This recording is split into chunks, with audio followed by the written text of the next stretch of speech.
In this video, I will show how Bloom's taxonomy relates to research-based teaching and learning. If you work in or have studied education, it is likely that you have come across this taxonomy, as it has proven to be a useful tool in planning courses and programs.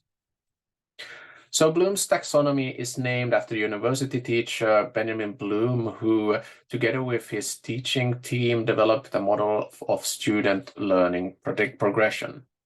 The idea here is that students on the more basic courses should have learning outcomes that correspond to the student's current level, while more advanced courses should have higher ambitions for what the students should know. There is thus a progression from so-called lower order thinking skills to higher order thinking skills. This model has taken different forms over the years, but I've chosen the pyramid because I feel it's the most common. We can also imagine students climbing the pyramid to achieve the higher goals. I also want to say that Bloom's taxonomy has undergone some revisions over the years, so the version I'm going to be presenting now represents how it's generally presented today, but it's not the only way that it's presented.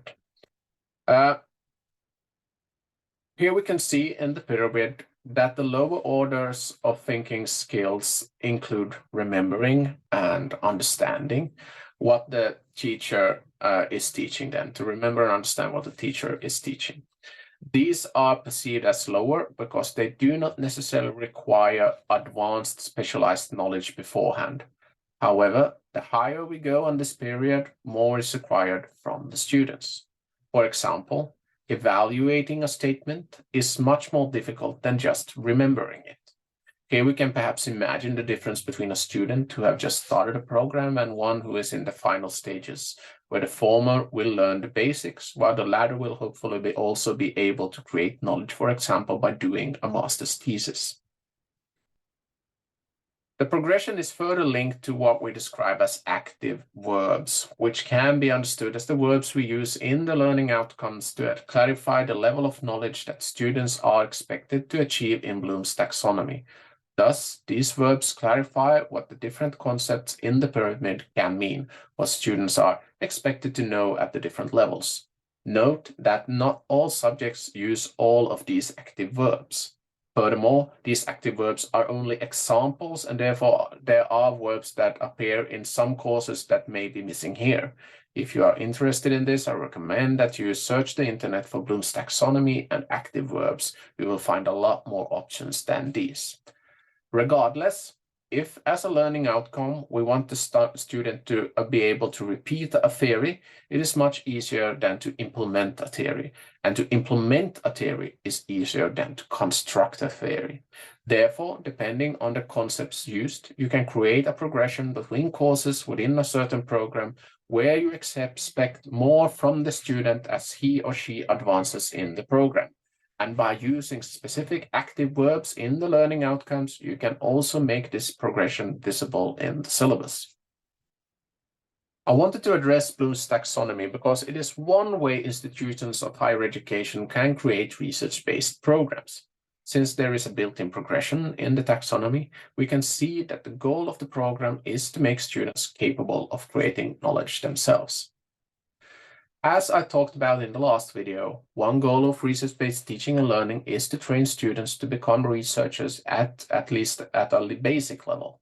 In practice, this means that at the beginning of their education program, they learn the basics and they'll progress in a way that enables them to conduct their own research projects. Thus, they go from students who are only capable of remembering to students who are capable of creating. If we now return to Healey's model that he developed from Griffiths' work, a progression is also suggested here. As I said in the last video, the fact that Griffiths is talking about a category as research-based, emphasizing students undertaking research and inquiry, can be interpreted through Bloom's taxonomy as a progression in this model. The aim is to take students up to the top right corner then, preferably in the following way. However, I would like to point out that the teaching program does not always follow this development in a linear way, as I am presenting it now. This is certainly a more realistic picture of how it actually works, where students are sometimes given more responsibility and then go back to the basics. Talking about progression can therefore be misleading in this context. You are not just moving forward, but often back and forth and up and down.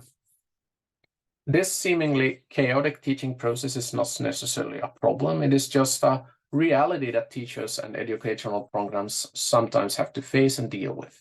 But it becomes a problem if it arises because an individual teacher, a collegium, or the management lacks a clear vision of how research-based teaching and learning should be realized.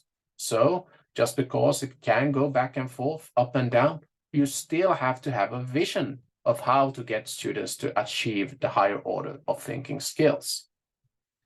As a help in this work, Bloom's taxonomy can be used to organize a course program so that it creates progression during the student's education. Thus, if you want the students to go from the lower order of thinking skills to higher order of thinking skills, you must create this progression in the curriculum. Bloom's taxonomy can also be helpful in making visible to the colleagues and the collegium and the individual teacher how a program plans to realize research-based teaching and learning, meaning how it is envisaging that students will develop into researchers themselves. In the last video, I will briefly summarize this video lecture, its content, and its purpose. See you there.